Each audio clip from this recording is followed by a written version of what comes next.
Good afternoon, everyone. Thank you for joining us today. On behalf of NASCOM's Special Interest Group for Sales and Marketing, I welcome you to our very first webinar.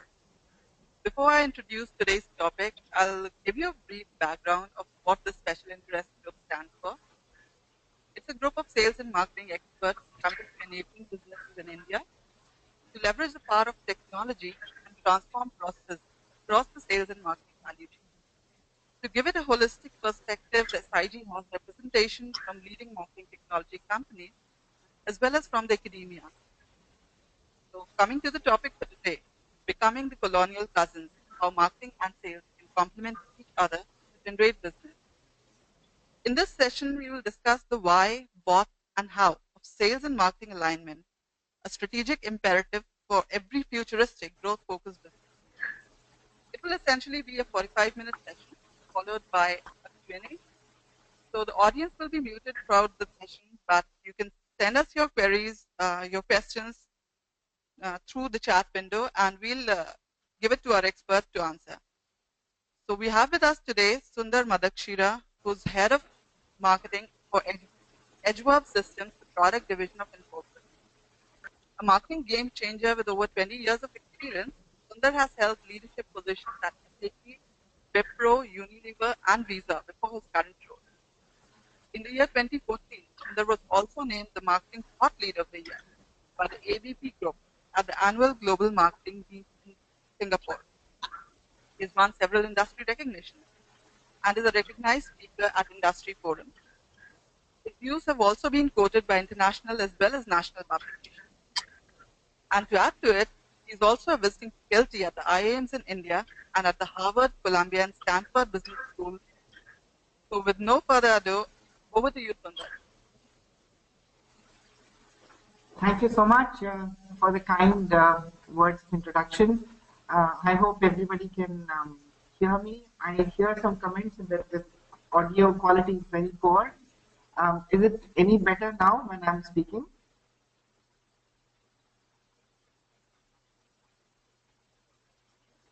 Yeah, I heard that it's slightly better, so I will get started. So first of all, welcome to all of you for this webinar. I'm sure this is a topic of very intense debate as well as of interest.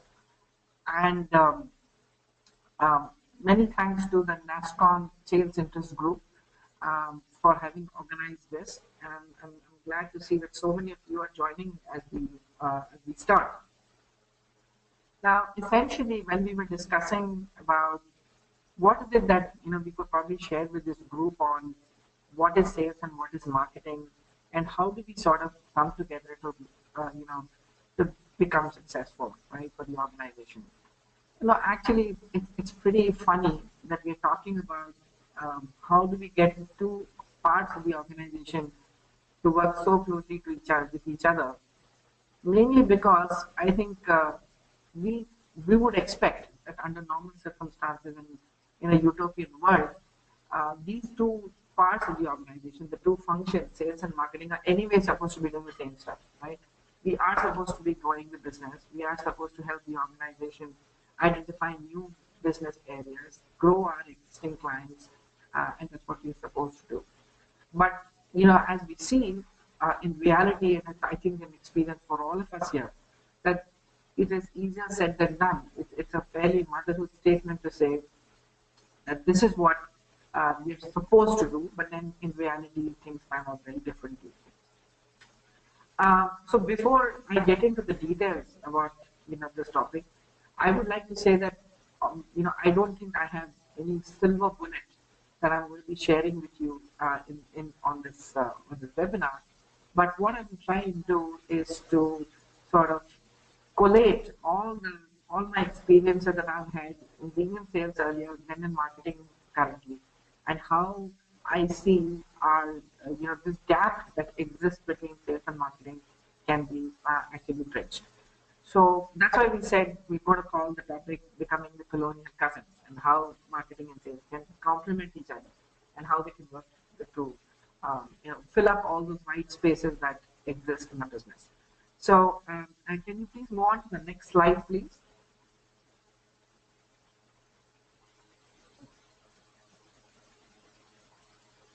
Okay, when you look at the topic about aligning and collaborating anything for that matter, right? Um, can you change the slide to the next one, please?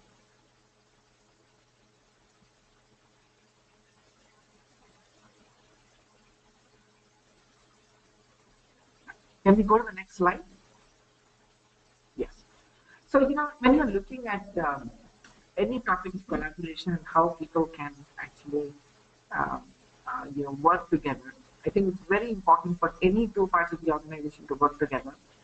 The goals of the two parts of that organization have to be the same or at least similar.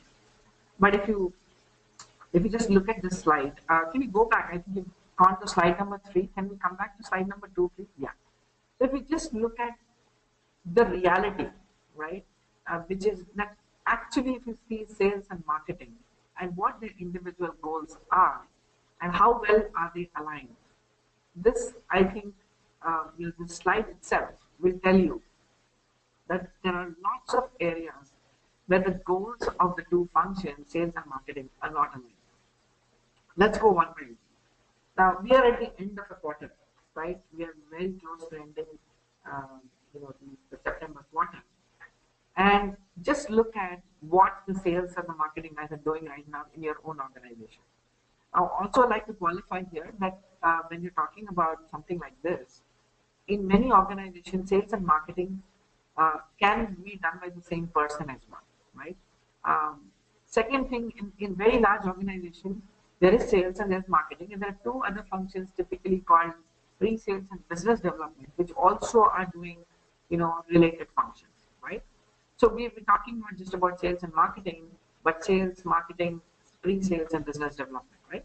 So if you just look at the fact that we're ending a quarter now, and who is carrying the burden of actually looking at achieving the target for this quarter, right?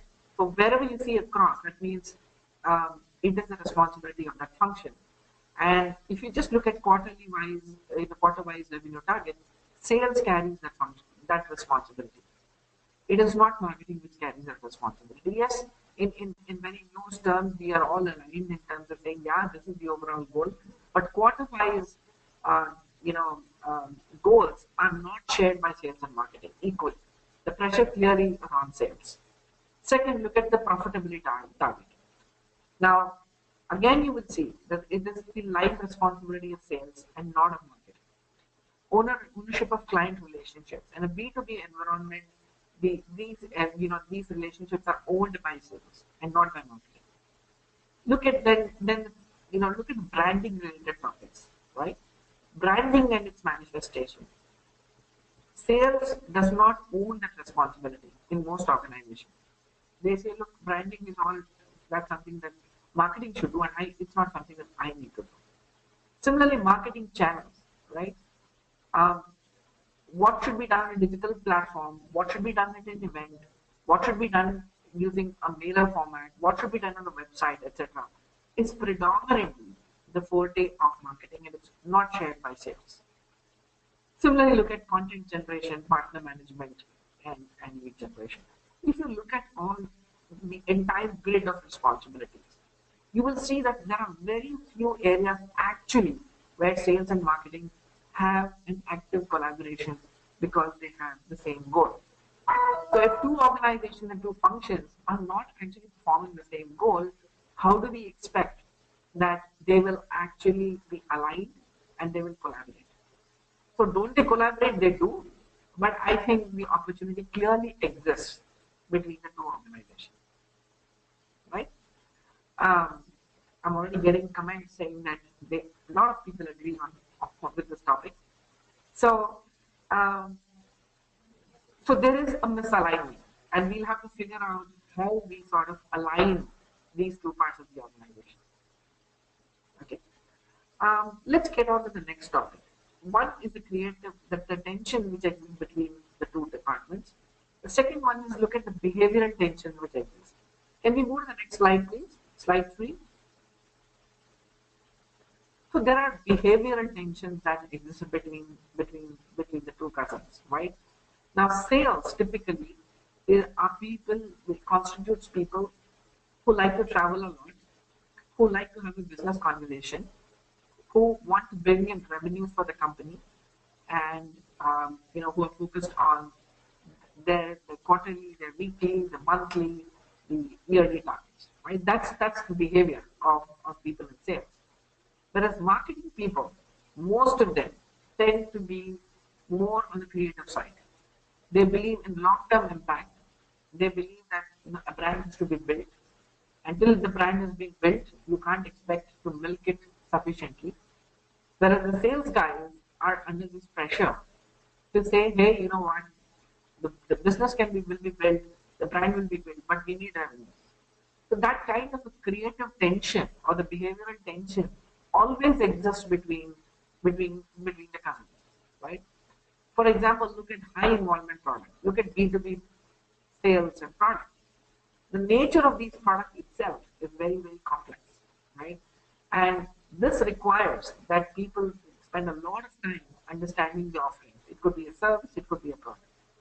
Now, much as the marketing part of the organization, the product development part of the organization builds a lot of these, the content, I'm not too sure how much of that content is actively consumed by the sales organization. And that's again, it's because of very different kind of behavior, right? So if you toss a 250 slider on a sales guy, I'm 100% sure in most cases it will get ignored, and they'll say, hey, you know what, I don't have time to listen to all this. Just tell me what is it that I need to do to pitch this product, right? So because of these tensions which are there, there is a price that we pay. So can we move to the next slide, please?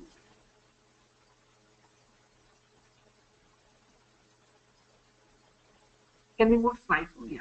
So there's a price that we all have to pay as an organization because of this tension. One, there's a time lag.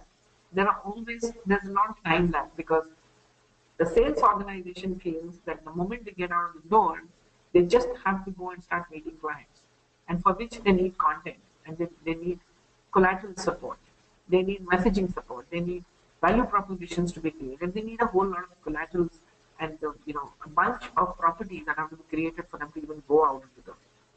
Whereas marketing always would ask for more time. So there's always a time lag because the clock is ticking for one part of the organization and not necessarily ticking for the other part of the organization.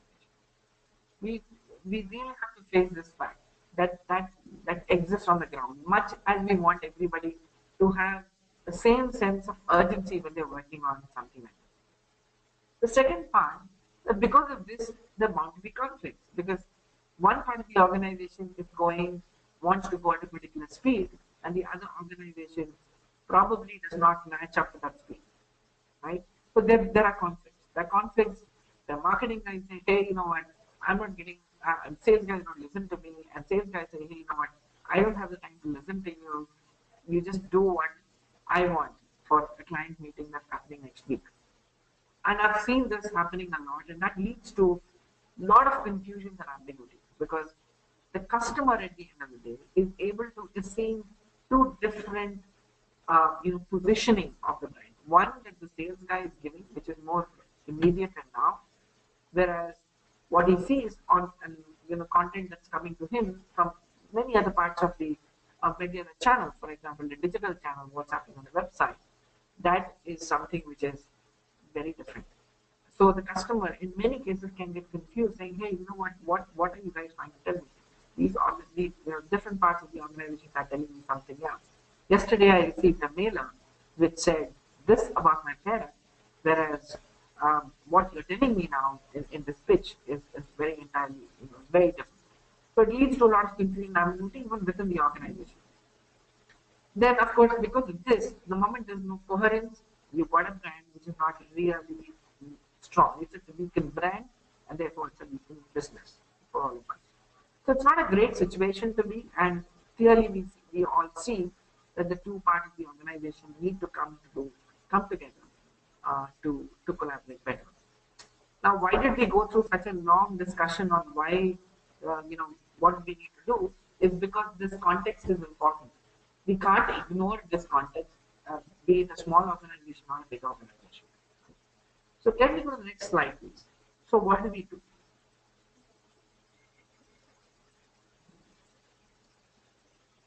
Next slide, please. Slide number 5.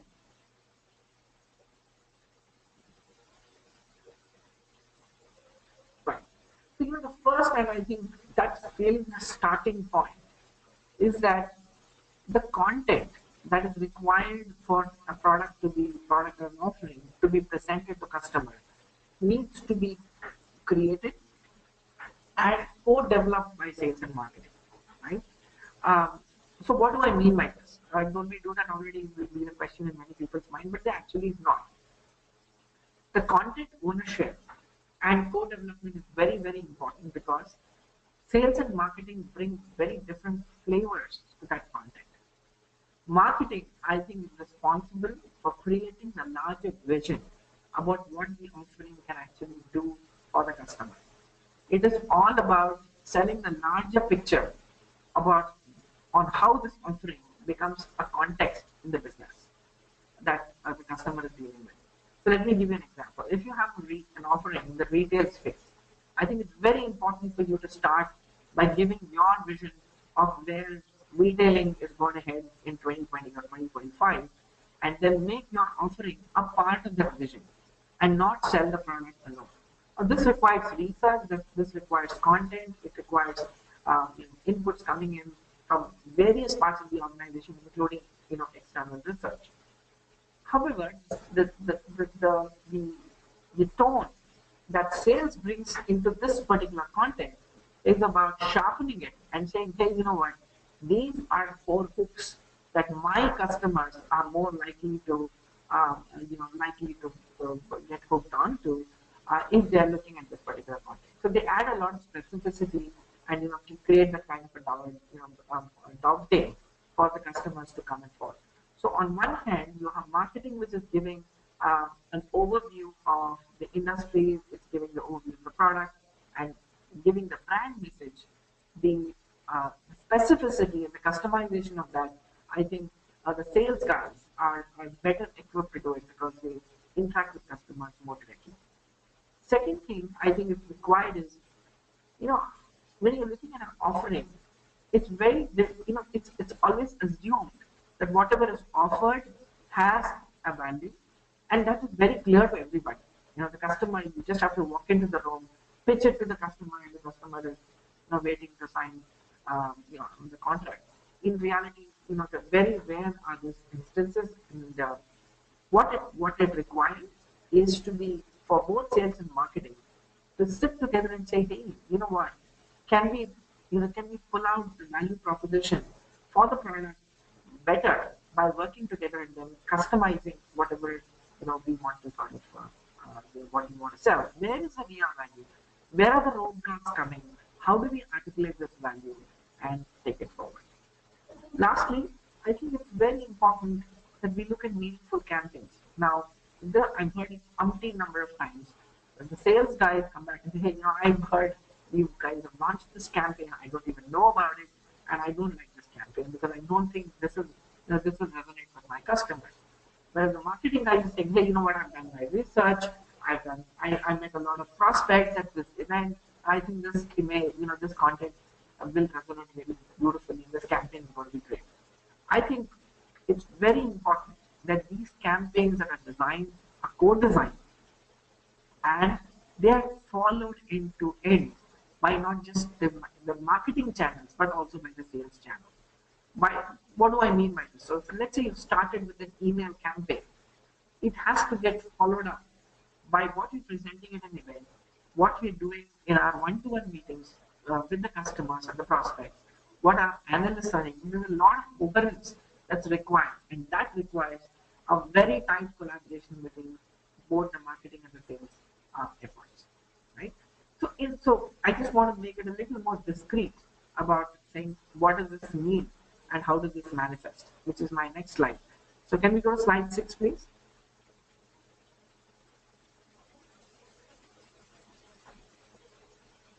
Yeah. So, to start with, we started this whole webinar by talking about the fact that marketing and sales goals are very seldom aligned. Right? They are not carrying the same targets and KPIs for themselves, which we understand because they're doing different functions and we expect them to do different things, but they have to be working towards the same end goal.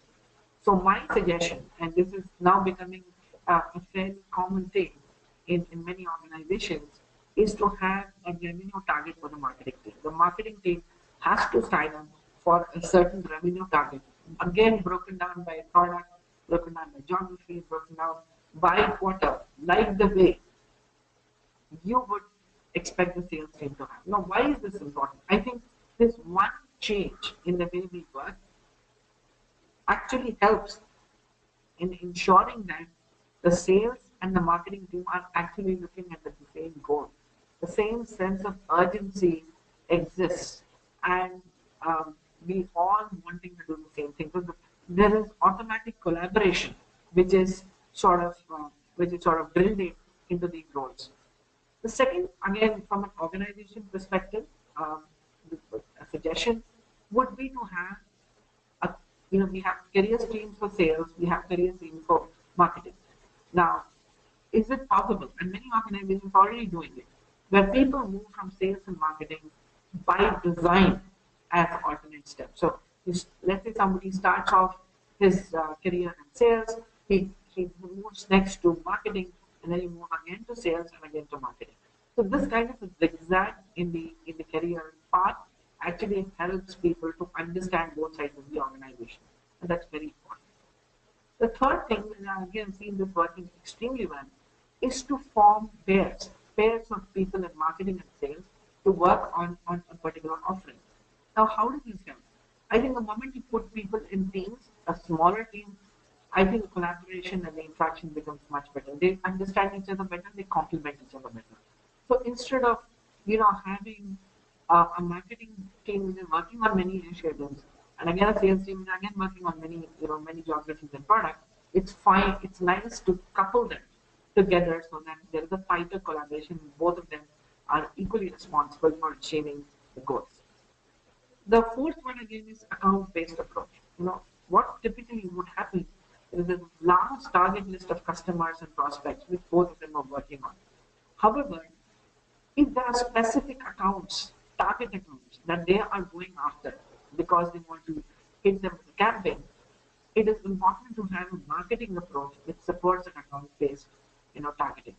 And this has worked extremely well according to me in my past life, and that works.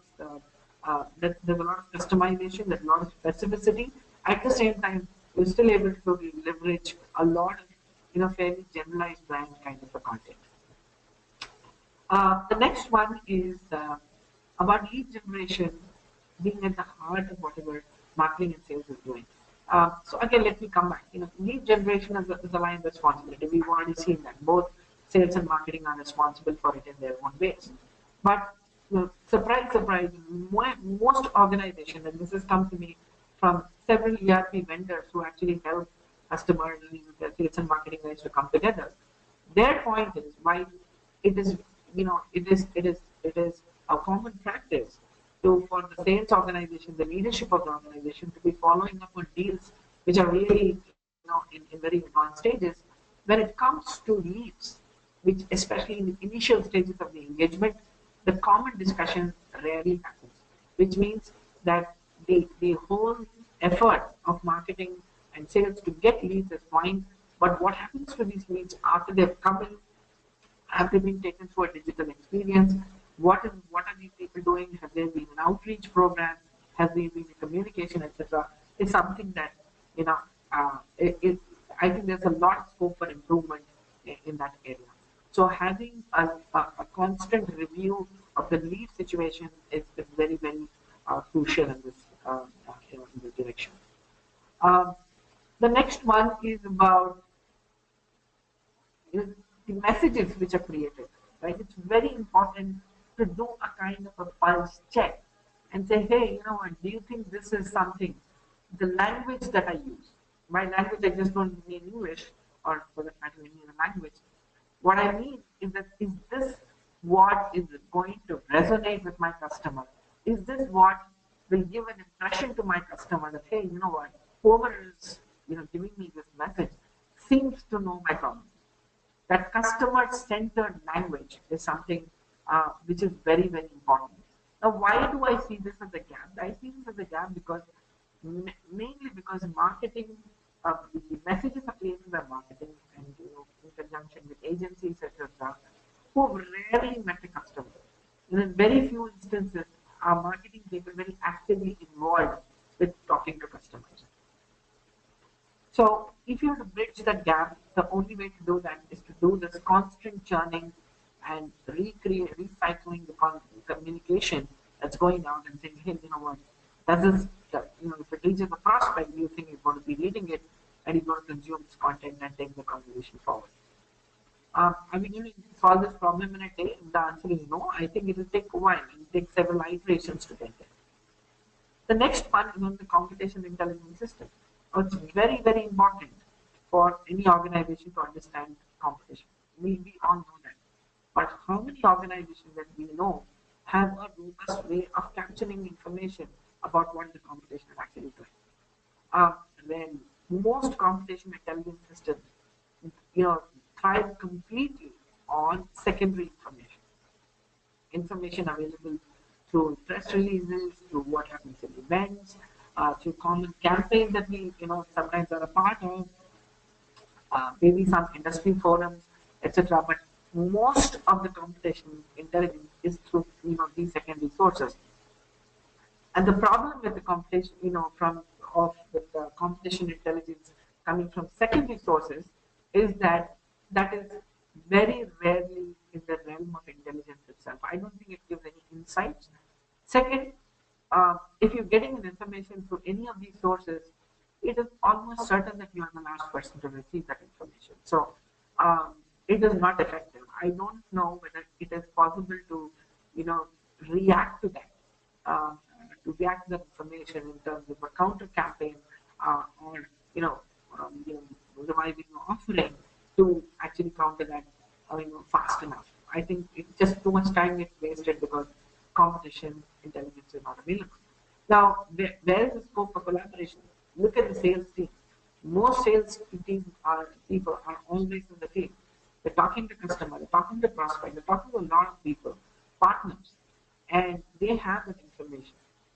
And they very rarely share that information with the rest of the organization. Because most of the time, sales team organizations do not have the time. And secondly, there is very rarely a forum where this kind of information can even be given. And so I think there's an opportunity for us to sort of build that whole piece together and say, how do we get a coherent competition intelligence? And lastly, there is the sales team is our best, ambassadors for our brand because they're standing in front of customers. They're facing them day in and day out. We can do whatever we want on a website till tomorrow morning, but the fact is the brand is best manifested in the quality of interaction that they have had with that particular, that particular salesperson. And it's very important to equip the salesperson with all the collaterals and all the ways and manners in which he can represent the brand effectively. Um, I remember that in one of the organizations that I worked earlier, we created these lovely sales kits. Now, one of the sales kits very simple. It has got a 2-slider presentation, a 10-slider presentation, a 25-slider presentation. It's got an audio recording of what this offering is all about. Now, as I said, many people in the sales organization seldom have the time and the inclination to consume a lot of content. However, they're probably better at listening to an offering being articulated by a product manager or somebody in marketing. And as they are driving down to the customer's meeting, they can have these offerings and these words play back at them so that they say the right thing, they use the right words when they're actually pitching this product. This is a very simple thing. It costs nothing. You just have to record it in an MP3 format, in any other format, and just give it in a format that is very easily consumable by the sales guys. So this, I think, probably is a very important part and a very important part of the sales kit and something that can be created very simply and it can be used easily. sales kit has other parts as well. There's a battle card. The battle card is at a very basic level. It's got comparison of your product versus what the competition has to offer on some key parameters. This is very important again because most sales guys will not know the competition product into that kind of a detail. And you don't want your sales guys to be, to not have enough information as they sort of speak to a particular, to a particular product, to a prospect. So I think these are action points which I have seen work very well from my past life, and there are some simple, easy to use and fairly free tools that you can use for this collaboration. Can we move to the next slide, please? Slide number 7.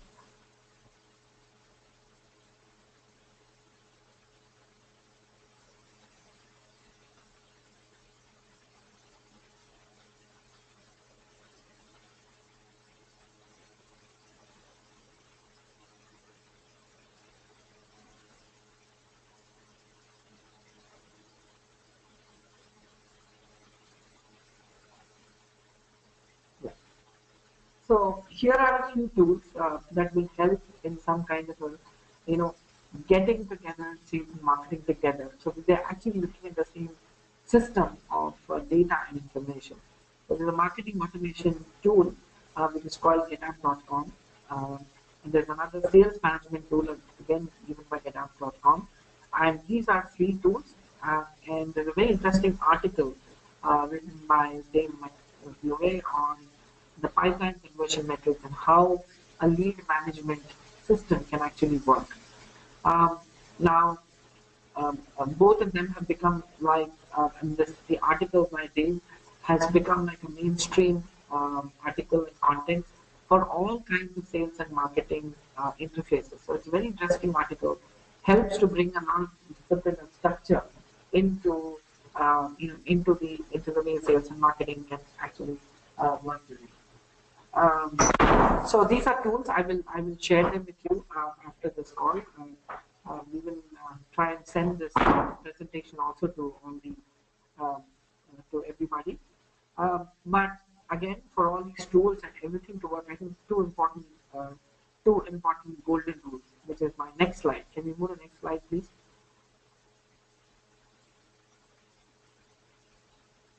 So there are two golden rules. One is, I think, a basic attitude to collaborate, and this is easier said than done. It's very, say that, hey, you know what, everybody needs to collaborate. We know that, but yet it doesn't happen as effectively as we want. So it's very important for the organization to actually mandate that there should be an attitude to collaborate. We have to learn how we will be appreciating joint efforts and joint wins for customer for both sales and marketing. It's very common that in organizations this kind of a joint recognition rarely happens, and people feel, hey, you know what, I worked so hard on this account-based marketing approach, but I wasn't appreciated. I think that's where we set in the culture of collaboration, saying that if you work, say for example, something is worked well for you, how much have you shared it with other people in the organization as to why you won and what did you do to win, win, in your life. So it's very important to see that there's an attitude. So slowly, I think this kind of an attitude will come in once this kind of a collaboration is recognized. The second thing is there has to be that go-getting attitude which is there in the sales and marketing teams together, right? And I know I'm saying something which is a bit of a motherhood, but the fact is you have to be able to um, have that attitude about saying how do we overcome obstacles together, because there will always be challenges. I'm not too sure. I've worked with any organization before, not have I seen one where there aren't hurdles and there aren't challenges to achieving the goal. There will always be these challenges, but what are the kind of can do attitude can the two teams can get together to actually achieve the goals? Again, it's a cultural thing, but I think it's also dependent on a lot on the individual attitude. So that's why I say it's very important to have that can-do attitude. I've been a part of some great sales and marketing teams before, and I love working as closely as possible with think also I have better empathy because I have worked in sales earlier, and I've done that zigzag myself between sales and marketing. So I'm able to better empathize both sides of the organization. So so when a sales guy calls me in the middle of the night and says, "Hey, he wants this very urgently, he wants this video to be done in a day and sent to him," I know what he means and I know why he's saying it. Otherwise, one can be very cynical and just say, "Oh, these guys don't know what it takes to meet something like that." So with those,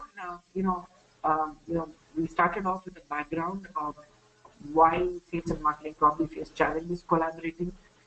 We talked about the impact it has about on organizations. We talked a little bit about the kind of an overall framework that we should use for collaboration. And then we talked a little bit about what are specific things that marketing and sales can do together to collaborate better to achieve the results. And of course, we ended by saying the attitude is the key to be able to collaborate as well as to go and get the goals and to achieve the goals that they want. So these are some general topics that I thought I would leave with you. There are lots, as I told you, this is like an overview of this topic. It's a very deep topic. I'll be most happy to, you know, get into do another follow webinar which can get into specific details about this collaboration area. But suffice it to say at this stage that I feel all appreciate that we have worked together. That itself is a very big, very big leap for us. And if we can actually start by having common goals and pairing of people, I think that's a big, move in that direction. So with that, I would like to stop, and I'll be happy to take questions. So we can move to the next slide, and I'll be happy to take questions.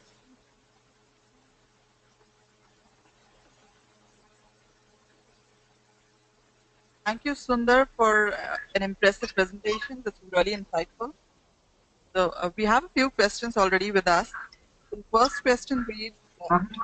sometimes sales guys are so much driven by quota that their approach becomes very transactional, which later translates into high churn rates and customer dissatisfaction. What can be done to deal with this? See, uh, I think this is a very, very important question, right? And this is where you see in our whole discussion, this has been the heart of the fact that we need to have more people in the organization. Number one, sharing the goal with them, right?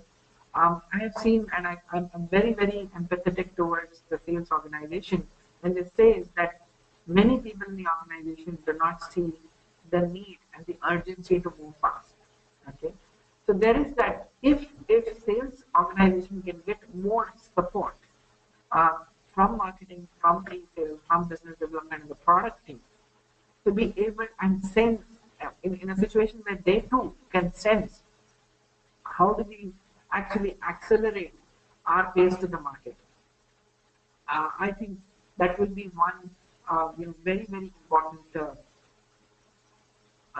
step in actually providing, in actually helping the sales becoming more successful. Second thing, you talked about a very important thing, which is about who owns customer relationships. Now, it's very important that key customers and all customers have have multiple connects within the organization. Now, why is this important? Many organizations are very worried about it. They're worried because they believe that if the customer has just too many interfaces, then the customer will try to leverage all of them and make the organization do much more than what the customer actually paid for. This is the challenge. I see where this challenge is coming from, and I agree with that. But the problem that's going to be there is there's only one person who's owning that relationship. Is that you know it is going to be a very fragile relationship because everything is dependent on that one individual and how he carries that relationship. Now, as we know, there can be attrition in the sales organization, in which case there's virtually nobody who is actually interfacing with the customer. So two things I would suggest. One is to provide sales with more support, so they can actually succeed. And that can come only when some lot of people are working in tighter teams to make them successful. It's very easy to say, hey, you know what, keep picking up the phone and talking to the sales guy. I don't think that's going to solve the problem. You need a kind of a tight, tight pairing between marketing and sales, and say, hey, marketing guys typically reside within the organization. The sales guys are out there in the field. What is it that the marketing guy can do to help the sales guy succeed? Right? And second thing is multiple ownership of client relationship. This is very important because most B2B companies get additional revenues coming from existing clients. That is able to grow the existing clients. And now, if that relationship is not, taken care of, it is a very, very precarious situation for any organization. So I think having multiple touch points for the customer helps. So just in case something doesn't work with one relationship, there can always be possibility of another person taking up this relationship and saying, hey, you know what, let me help you with this, and how do we sort of resolve this issue? I have seen that when senior executives, for example, step into a situation and take charge of an executive of a customer relationship, this actually works very well because they're able to do better in terms of talking to the customer, understanding the problem that some other part of the organization might not be able to understand equally well. So that would be my suggestion. So the next question is, how important is it to have a common platform between sales and marketing to share their activities? Many a times, marketing does not have any visibility into what sales is doing, and at the same time, sales does not know anything about the marketing campaign. Do you know any platform that could be used for sales and marketing collaboration? So, again, I think we touched upon that point about how we can come together. So there are essentially two different ways of doing it. One is this collaborative tool. I shared the links already, which can help people to see that, hey, what's happening in the life of the a particular salesperson or marketing team. What's happening in the marketing world. This tool helps. It's a simple tool. We tested it out. We've also worked on tools which are similar to these. But the challenge in using these tools is that it's heavily dependent on people feeding, real-time information. It has to be at least reasonably real-time. Otherwise, these platforms and tools exist, but then nobody uses them. So if you want to promote that and actually move on with more information, more reliable information, I think the best way is to have regular communication in terms of meeting together in teams. Now, how does it happen? I think there has to be touch points that are created between this pair of sales and marketing teams as such, as frequently as possible. Now, typically, I would say that we should be meeting at least once a quarter, typically in the beginning of the quarter, so that there's enough and more time to plan for that quarter and also look at what we're going to do for the next quarter, right? And once that plan is sort of signed off very specifically, we just go out there and execute that and keep each other in the loop. Um, so I don't have a silver bullet which can probably solve this problem, but I completely agree that there has to be a platform, both in the form of both in the form of a tool, as well as more face-to-face kind of a platform where people are coming together, and talking. What I've typically seen, I refer to the sales and marketing pairs that are there. What I've typically seen is that wherever there is wherever this pairing, which has automatically happened or culturally happened in that particular pair, and it's those have seen a significantly higher rate of success, just because they're talking to each other more often. So, um, it's very easy to say, hey, let's create a tool, let's create a collaboration platform, etc., etc. But again, we have to remember that that is dependent on people, especially the sales organization, being able to feed it more information, and that's challenge because you can't, the sales guys who are there in the field do not have the access, do not have the time, and do not have the rhythm in their own, in their work life to be able to give them this information. It has to be slowly built, and in the meantime, I think a more, kind of a closed door meeting, which is again focused on pairs and specific areas, actually that works better. That's an interesting perspective. So coming over to the next question, oftentimes there's a conflict between sales and marketing uh, because of lead generation. So essentially, marketing says that we don't know what happened to the leads we had passed on, and sales says that we're not getting quality leads.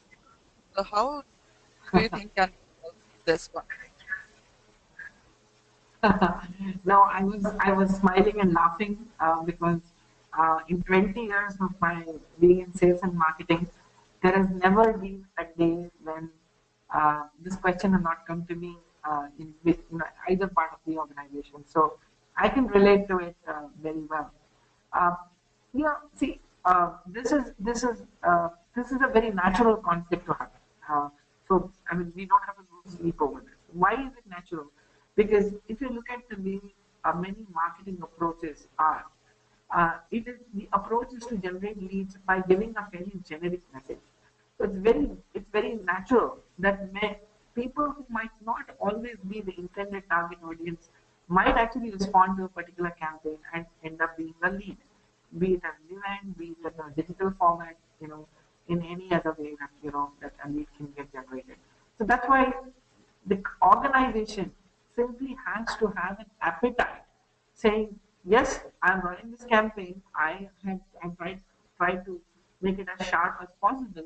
But having said that, there will be, a lead, a lead that could get generated, which is not the best lead, and which we have to decide what we're going to do after, a set of, some kind of persuasions. Uh, only in utopia, I think you will find a sales funnel where a funnel, a leads funnel, a sales funnel is by definition a funnel, and we all know how the shape of a funnel. It's got a broad mouth at the top, it's got a constriction at the bottom. That's the shape of a funnel.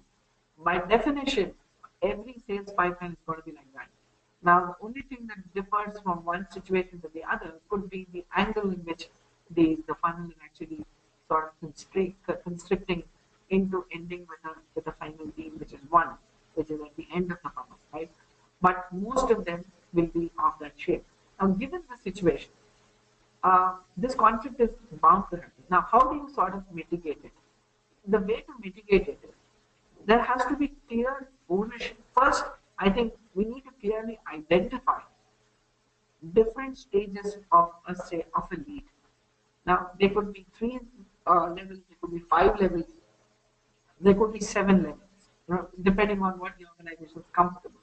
But I would recommend at least a five-stage process of where the lead is and clearly define, saying that, hey, a lead is in level number five, and then it goes to four, and then it goes to three, and that's how it progresses. The level five is when the lead has just entered the sales funnel, and then the level one is when the deal has actually been closed. Let's say if the funnel is like this, there has to be clear ownership. That is with marketing, with the pre-sales organization, with the inside sales organization, to ensure that this becomes a qualified lead, and only then it's actually passed on to the sales guys. I clearly empathize with the sales guys. They do not have the bandwidth to be able to call each and every person who entered the sales pipeline as a prospect.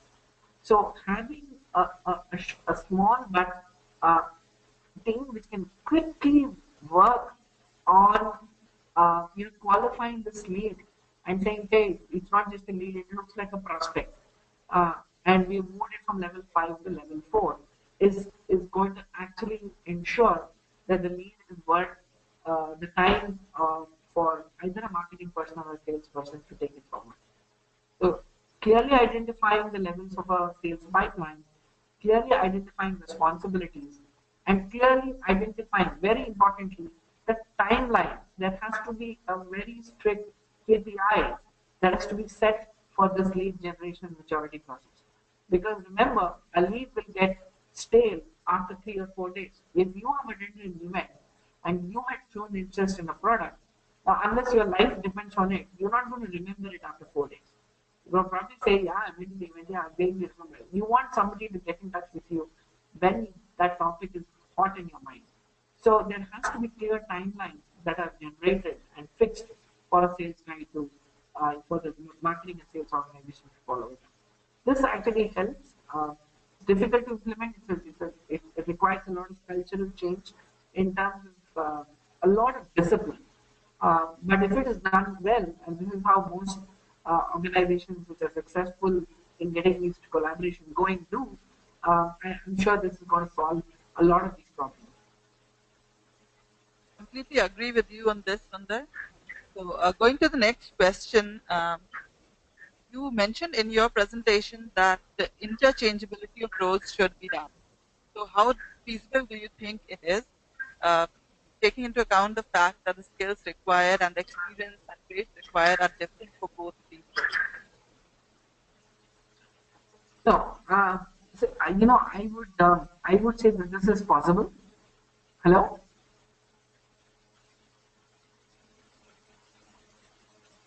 hello, Yeah, we can- can you hear me? yeah.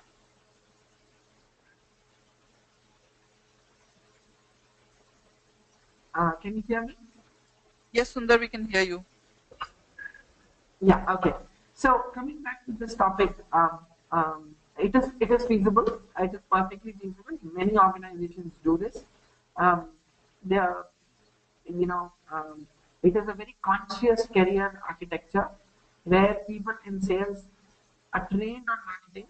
Initially, both are trained on sales and marketing, and depending on the where the opportunities lie in the organization, they are deployed into sales and marketing, and they are moved. Now coming back to this question about is it feasible? I think it is feasible. Many organizations have been doing it.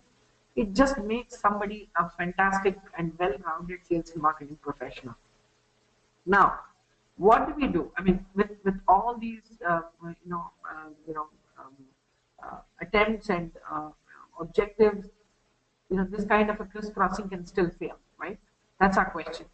Now, in that case, what I would suggest is to have at least a kind of a shadowing opportunity for sales and marketing, which is interchangeable. Saying, hey, you know what, can a marketing guy actually be deployed in the field to shadow a salesperson for 2 to 3 months? He spends a quarter understanding the life of a salesperson on the road. Or it could be, and it should be the other way around as well, where say somebody in sales actually says, "Hey, tell me, guys, what do you do in marketing? How do you do what you do? How do you help us? How do you work with agencies? How do you think about channels? How do you think about these campaigns? How do you create content, right?" And that kind of an attempt, at least to understand how something is done, is very, very crucial. Let me give an example from an organization, from a situation of PR, a public relations campaign that we were running. We always come back to we would always run to the sales guy or a leader from the organization and say, hey, you know what, I need the response to this mail in 10 minutes. And immediately these guys flip and say, hey, you know what, every time you come and say you need response to the press in the next 10 minutes, why is it like this? I mean, why should it be so less, and why are you putting me in this tight corner? So what we did was that we had a kind of a coaching session for people in PR, on PR, and we talked about the life cycle of a story in PR. We just gave them a view about how does the story get developed, how does it get started, how does it end, and what are the nine timelines that the journalist is actually working on, and why do we insist that something should come to us in the next 2 hours, next 3 hours? And the moment we heard that, we said, okay, I didn't know this. And um, I saw the responses from the same set of people was fantastic because they now understood that it was not that somebody in marketing or other part of the organization was sitting on it and it was a delayed response, but it actually was supposed to be suiting a life cycle of a story. So looking at this, This is just one example, but create if you want to create that mutual empathy, I think this kind of a platform is important where they actually are working in other and living their life in somebody else's shoes. The career interchangeability is the ideal situation, but shadowing works pretty well.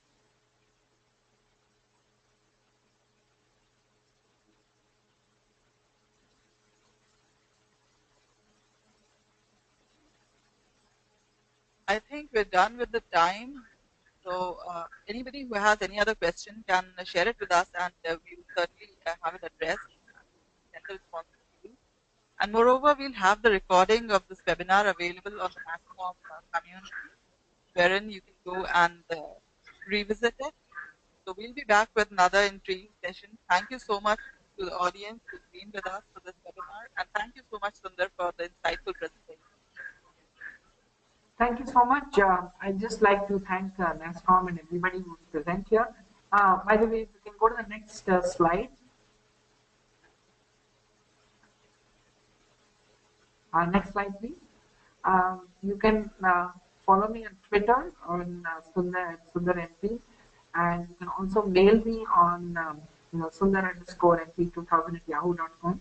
I also write a blog called madakshira.com, so you can go to www.madakshira.com, and which is my surname.com, and you can see I put in a lot of articles which are marketing, branding, and sales. There's an article recently that I've written on how the Salesforce can be is a great branding tool, and you can follow me there and on LinkedIn and Facebook. So thanks to everyone for having joined. I hope you have a great weekend and wish you all a very happy festival season in advance. Thank you.